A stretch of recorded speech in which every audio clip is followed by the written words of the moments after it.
Même sur le plan armement, papa. La Russie a un missile qui s'appelle Satan D. Satan D. Vous le comprenez? Satan D.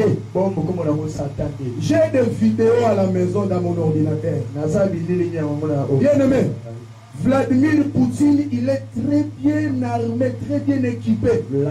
Si aujourd'hui les États-Unis acceptent seulement, ça va aller mal. Le 16 juin 2016, moi le Seigneur m'a montré les États-Unis en pleine guerre aérienne avec la Russie. Et je vis les États-Unis vaincus. Alléluia. Amen. Alléluia. Amen. Parce que selon la prophétie du temps de la fin, il faut que le leadership mondial des États-Unis revienne aux Européens. Alléluia. Amen. Parce que c'est là que l'Antichrist va se lever pour régner, conduire le monde. Et vous allez remarquer dans la suite des temps, les États-Unis vont commencer à manifester des crevasses et des faiblesses jusqu'au point où le leadership va retourner en Europe afin que la parole s'accomplisse. La haute technologie. Il y a des hommes scientifiques que le diable lui-même vient inspirer.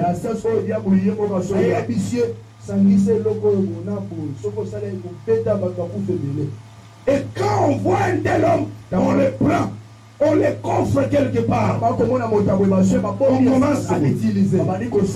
Alléluia. Amen. Il y a beaucoup de points, on en parlera prochainement. Alors que nous devons comprendre que le temps que nous traversons, c'est un temps critique. Alléluia. Donc jusqu'au point où les gens de la ville voulaient coucher avec les anges. Mais quand ils ont fait ça, les anges les ont frappés d'aveuglement. Et ils ont retiré l'autre de la maison. Après quoi, l'autre, les deux hommes ont dit à l'autre, et toi, et des gens, et tous ceux qui sont à toi, sortez de cette vie, parce que nous allons détruire. Alléluia. Alléluia. Alléluia. Continue la lecture, mon frère.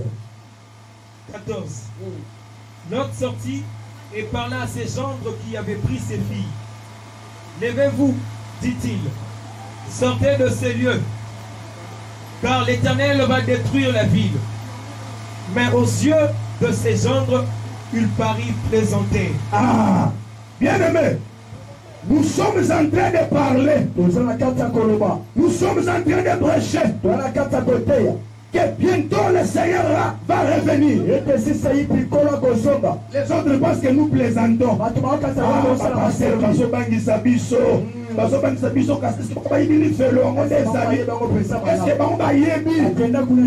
Quand Lot a dit à ses gendres, vous savez pourquoi ces gendres n'ont pas voulu accepter? Parce qu'ils n'ont pas les mêmes origines. Maman, yokanga bien. Papa, écoute-moi. Tu es chrétien. Ne cède pas tes enfants aux païens. Parce que si les gendres de Lot avaient les mêmes origines d'Abraham, ils allaient écouter ce que Lot avait dit. Ils allaient comprendre que dans l'histoire, on nous a parlé que Dieu avait tué le monde par l'eau. Et comme l'autre nous dit encore ça, c'est-à-dire Dieu peut encore frapper. Mais comme l'autre avait donné ses enfants en mariage aux habitants de Sodome et Gomorrhe, qui n'ont jamais été informés de ce qui s'est passé, ils ont pensé qu'ils avaient commis dans mon bagé.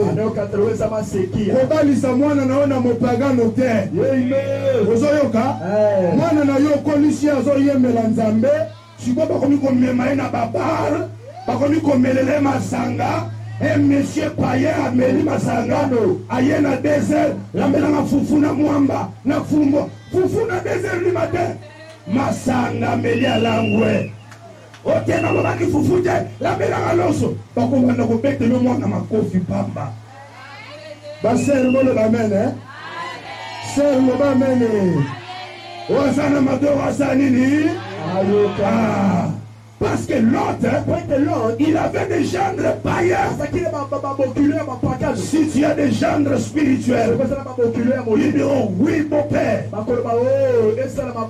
Nous allons partir avec toi. Mais ils sont restés. Continue. Qu'est-ce que les anges ont fait? 14. Lot sortit et parla à ses gens. Non, 15. 15. De l'aube du jour, les anges insistèrent auprès de Lot en disant: lève-toi, prends ta femme et tes deux filles qui se trouvent ici. De peur que tu ne périsses de la ruine de la ville. Sors de ces lieux. Sinon tu vas périr dans cette ville. Donc sortez du milieu d'elle. Parce qu'ils seront bientôt frappés. Cette ville sera brûlée. Sors du milieu d'elle. Continue. 16. Et comme il tardait, les hommes le saisirent par la main. Alléluia. Par force. Lui, sa femme et ses deux filles. Car l'Éternel voulait l'épargner. Il les menait et le laissèrent hors de la ville. 17. Qu'est-ce qu'ils ont dit là-bas? Très important. 17. Après les avoir fait sortir, l'un d'eux dit: sauve-toi pour ta vie, ne regarde pas derrière toi. Continue. Et ne t'arrête pas dans toute la plaine. Ok. La Bible dit quand ils sont arrivés hors la ville, l'un des anges, il a pris la parole. Il a dit: sauve-toi pour ta vie. Donc je dis à quelqu'un ce matin: sauve-toi pour ta vie. Sauve-toi pour ton âme. Sauve-toi pour ton âme. Papa, sauve-toi pour ton âme. Bien-aimé, sauvez-vous pour vos âmes. Il a dit à l'autre: ne reste pas dans les plaines, mais va vers les montagnes. Continue. Et ne t'arrête pas dans toute la plaine. Sauve-toi vers la montagne. De peur que tu ne périsses. Ok. Sauve-toi vers quoi? Vers la montagne. Depuis le premier jour, Papa Gilles, on ne fait qu'énumérer montagne, montagne, montagne, montagne, montagne. Alléluia. Tu dois te sauver à la montagne. Même l'arche de Noé. La Bible dit, après le déluge, l'arche fut arrêtée au sommet de la montagne d'Ararat. Même dans l'Apocalypse, il est dit, l'agneau et ses rachetés, ils étaient au sommet de la montagne. C'est là où l'ange a dit à l'homme: ne reste pas dans les plaines. Les plaines, c'est quoi? Mais par contre, on a des choses semblables au monde. Oui. Tu comprends bien ce que je dis? Tu as quitté Sodome et Gomorrhe. N'habite pas à Tsoar. Si vous lisez là, on m'a parlé de Tsoar. C'est la petite ville au bassin de Méditerranée qui est dans une plane. Il dit que n'habite pas là-bas. Va à la montagne. Et c'est par là que tu seras sauvé. Ton salut à toi n'est pas au bas de la montagne, mais c'est au sommet de la montagne. C'est au sommet de la montagne. Si tu la ville bien-aimée, la ville qui est éclairée n'est pas au bas de la montagne, mais elle est au sommet. Et elle est vue de tous. Elle est comme les chandeliers. On ne met pas les chandeliers sous les boissons, mais c'est sur la table, pour que cette lumière-là luise partout. C'est pourquoi l'église a les flambeaux de la Pentecôte, a les flambeaux de l'esprit, parce que nous sommes un peuple mis à part. Nous sommes au sommet de la montagne. Continue la lecture. 18. L'autre leur dit: oh non Seigneur. Non, prends 24. 24. Oui. Alors l'Éternel... Là déjà, Lot et sa femme et ses deux filles étaient déjà sortis de Sodome et de Gomorrhe. Il y a quelque chose qui va se faire là. 19. 19. 24. Alors l'Éternel fit pleuvoir du ciel sur Sodome et sur Gomorrhe du soufre et du fait par l'Éternel. 25. Il détruisit ces villes, toute la plaine et tous les habitants de villes et le plante de la terre. 26. La femme de Lot regardant en arrière. Ok. Très important. La femme de Lot fit quoi? Regardant en arrière. C'est ce que nous avons lu dans Luc 17:32. Souvenez-vous de la femme, hein? De Lot. Entre Luc 17:32. Retourne là. Toujours enseigner. Enseignement et Zalaga, hein? Va comprendre. Votre frère Gaston, mais maman pasteur, ça peut être. Ah, pour ce maintenant, toujours tangisa. Donc, il y a molo, papa pasteur peut être. Merci, papa Nangaï. Luc 17, verset 32. Nous lisons dans de Jésus. Ah. Amen. Souvenez-vous de la femme de Lot. Ok. Souvenez-vous de qui? De la femme de Lot. Tout le monde a haute voix. Souvenez-vous de la femme de Lot. Souvenez-vous de la femme de Lot. Qu'est-ce que cette femme avait fait? Rentre maintenant au 25e verset de Genèse 18. Qu'est-ce qu'elle avait fait? Parce qu'enseignement, on enseigne comme ça. Christ nous a dit, souvenez-vous de la femme, hein, de Lot. Maintenant, rentrons maintenant dans l'histoire. Qu'est-ce que cette femme avait fait pour qu'on se souvienne d'elle? 26e verset. Genèse 19, le verset 26. Ok. La femme de Lot regardant en arrière, et elle devint une statue de sel. Ok. Alors que l'un des anges a dit à Lot, sauve-toi, mais ne regarde pas en arrière. Ne regarde pas. Oh, alléluia. Il a donné à Lot cette instruction. Ils sont sortis, Lot, sa femme et ses deux enfants. Mais en allant, comme la ville était en train de brûler, Madame Lot a dit, ah, Natala Tambala Yasuka. Hein? Nasala tambala ya suka, namela tambala ya suka, nayiba kaka mbala ya suka, nasala kindumba mbala ya suka, nafinga kaka mbala ya suka, naloba natonga mbala ya suka. Or que l'ange a dit, ne regarde pas derrière, ne regarde pas derrière, regarde devant, regarde celui qui vous appelle, regardez celui qui vous appelle, regardez celui qui vous appelle, regardez celui qui vous appelle, regardez celui qui vous appelle, celui qui vous appelle, soyez aussi,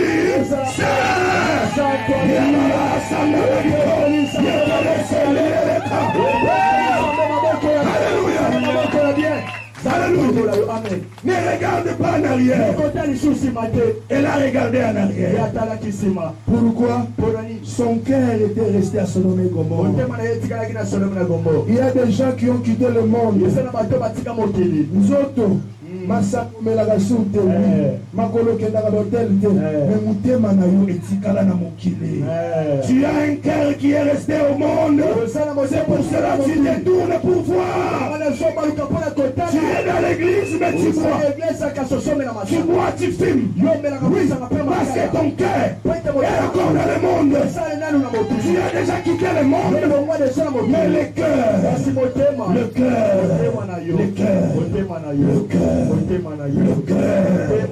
est encore dans le monde. Maman l'autre aussi mobiki na bino kene ozotala na sima pona nini oso bima na kindumba ozotala na sima pona nini otika masanga ozotala na nsima mpona nini ososokela mpona nini namela mbala moko kaka moi mpe eza makasi surtout moi na biso ya lingwala marita moi makasi namela nano ata mibale namela ne regarde pas en arrière. Regarde devant. Regarde ton salut. La Bible déclare. Ayez les yeux fixés sur Jésus de Nazareth. Ne regarde pas dans le monde. Ne regarde pas le monde. Mais restez les yeux braqués sur Jésus. Regarde Jésus. Ne regarde pas en arrière. Pourquoi pas regarder en arrière? Luc chapitre 9. Luc chapitre 9. Verset 61. Verset 60. Nous allons comprendre une bonne chose là-bas. Luc chapitre 9, le verset 61. Nous lisons au nom de Jésus. Commençons au verset 60, si c'est possible. 60. Mais Jésus lui dit, laisse le mort ensevelir les morts. Et toi va annoncer le royaume de Dieu. Un instant. Là, Jésus a dit à un disciple, suis-moi. Il dit non, laisse-moi d'abord aller dire non, laisse-moi d'abord aller enterrer mon père. Christ dit, laisse les morts enterrer.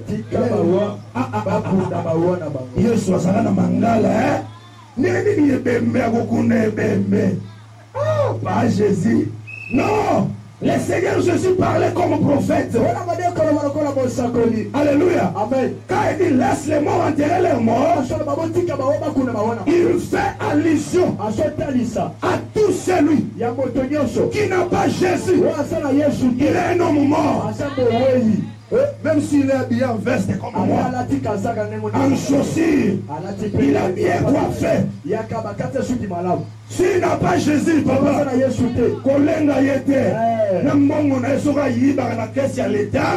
c'est un homme mort. Parce que la Bible dit, celui qui a le Fils, il a la vie. Donc celui qui n'a pas le Fils, il a quoi? Il a la mort. Celui qui a le Fils a la vie. Le Fils c'est Jésus. Celui qui n'a pas Jésus, celui qui n'a pas le Fils, c'est un cadavre. Oui. Alléluia. Amen. Il y a beaucoup de cadavres qui chassent. Il faut marcher comme ça. Il boude même les hommes de Dieu. Mon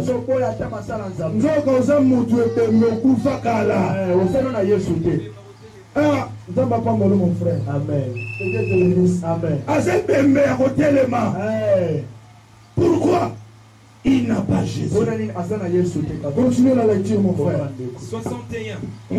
Un autre dit, je te suivrai, Seigneur, mais permets-moi d'aller d'abord prendre congé de ma maison. Donc, permets-moi d'aller dire, maman, surtout ma maman. Maman, continue. 62. Jésus lui répondit, quiconque met la main à la charrue, à la charrue, oui, et regarde en arrière, n'est pas proprement au royaume de Dieu. Dans d'autres versions, il est dit, il n'est pas digne du royaume. La charrue, c'était un instrument qu'on utilisait dans l'agriculture ancienne. Pour travailler avec, on pouvait l'attacher au bœuf. Alléluia. Amen. Mais quand Christ parle de la charrue, dans ce cas, il fait allusion au mystère du salut.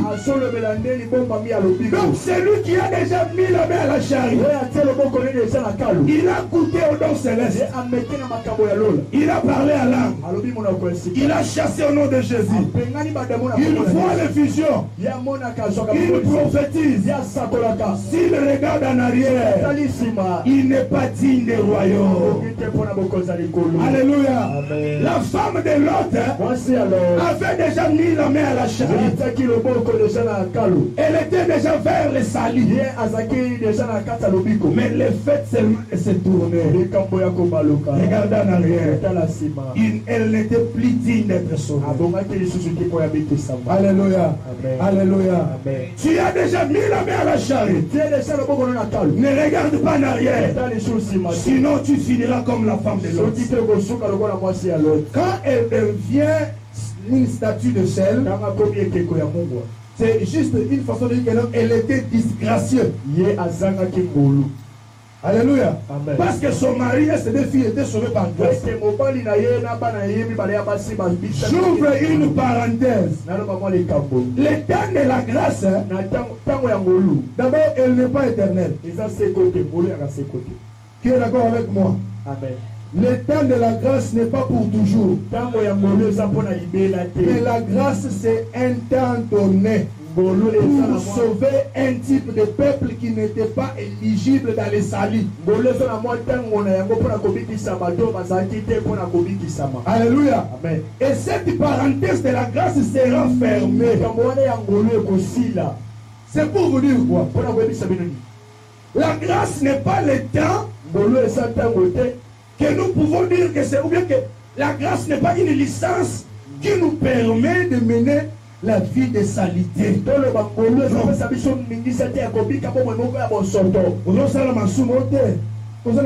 grâce.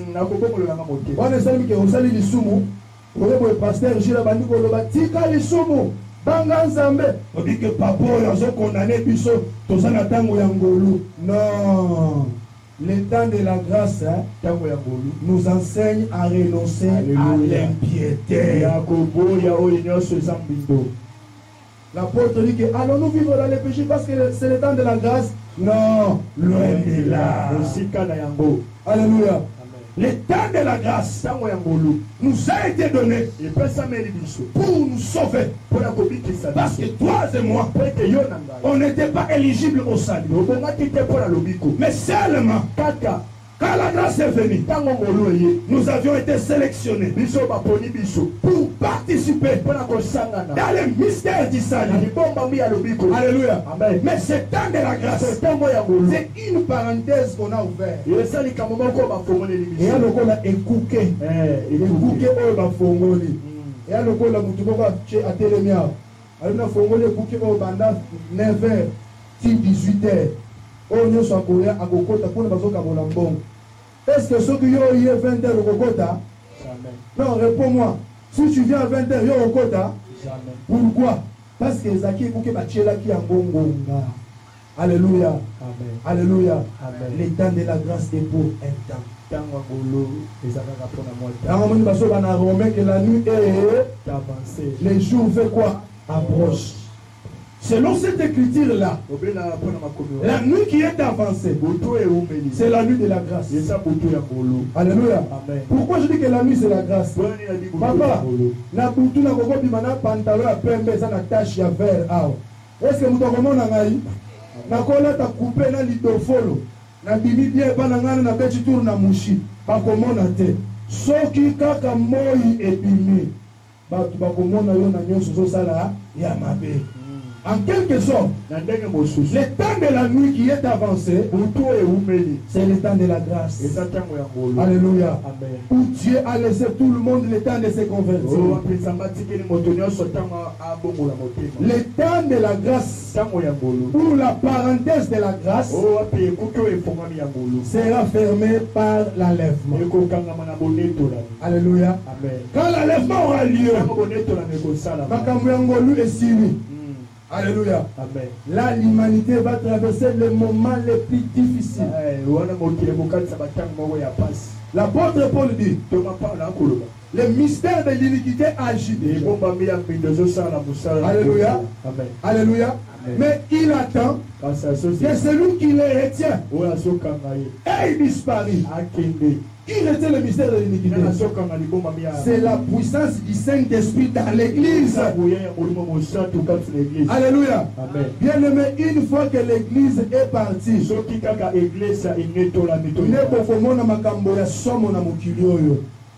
alléluia. Alléluia. Amen. Parce que les fils du ténèbre savent que ils attendent leur maître. Nous, l'église, nous attendons Jésus. Les fils du ténèbre attendent la manifestation de l'Antichrist pour qu'il prenne le contrôle du monde.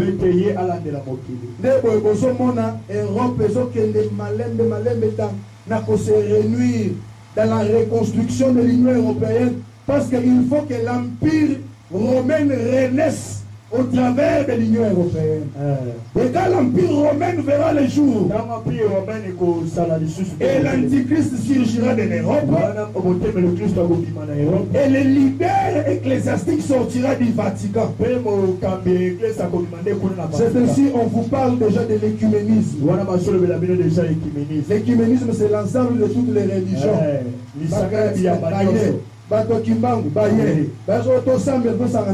Non. On est en train de préparer l'humanité à une religion unique et mondiale. Est-ce que vous l'avez bien? Amen.